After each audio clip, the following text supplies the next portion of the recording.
What's up YouTube, Capital G here. We're talking the 2015 Mega 10s, and we now have a bunch of information as far as what's going to be some of the promos and a release date. So we have a hard release date of September 18th, 2015. That is about 3.5 months from now. So usually when we get announcements as far as like promos for Mega 10s, the cards in the secondary market tend to absolutely tank. I don't think that's going to be the case initially with these, mainly because there are still a whole lot of major events that are going to happen between now and these sets actually coming out. We still have the North American Nationals. We still have a couple of YCSs. There will be ARG events and then a mess load of regionals. So don't expect Castel to be a $2 card tomorrow. But if you're looking to maybe move a couple of Castels because you may have a play set and you probably are only going to need one going in the future, now would probably be a good time to just go ahead and list them. Try and make sure that you don't lose all your money. Maybe flip them for 18 bucks, you know, before they end up being like a $8 card or something like that. Now,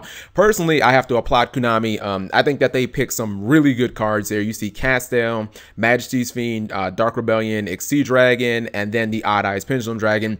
I think that this one was probably the most predictable, the Odd Eyes Pendulum Dragon, mainly because now I haven't actually seen Arc V, but doesn't the main character like use this card? Isn't it one of the faces of kind of like the Arc V era? And I know that it's a card that they've made like so many different variations of this one monster. You know what I mean? He kind of seems like the Stardust Dragon of like the Arc V era, and you can still play it in a multitude of decks. Not only future decks, but I mean it's still good in like Cleefort because it guarantees that you'll get your scout and whatnot. So I think that one thing that is a little puzzling is the fact that Castel is going to be reprinted as a super rare card, and it's already a super rare. The rest of these are obviously, you know, like secrets and ultimates and stuff like that. Even this one's a ghost, which I actually have a copy of. I'm not sure if I'll hold on to it or not. But just in general, it seems kind of weird to reprint it in the same rarity. But overall, I think the set looks really good.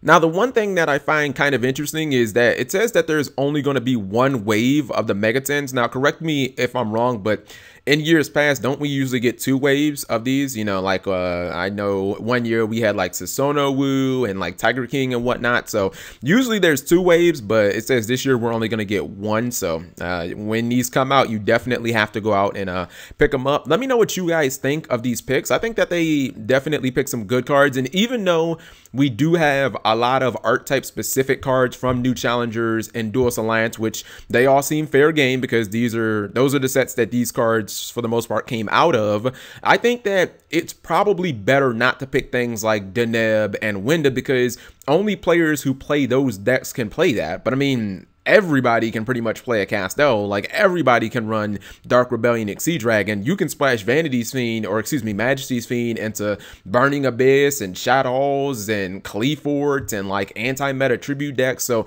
these cards are kind of like generic. You can fit them into a whole lot of decks, but if they would have taken a Construct or a Shadow Fusion, that would have only really helped like a very small amount of people who play those decks. So let me know what you guys think. Thank you for watching as always. Subscribing makes life happy.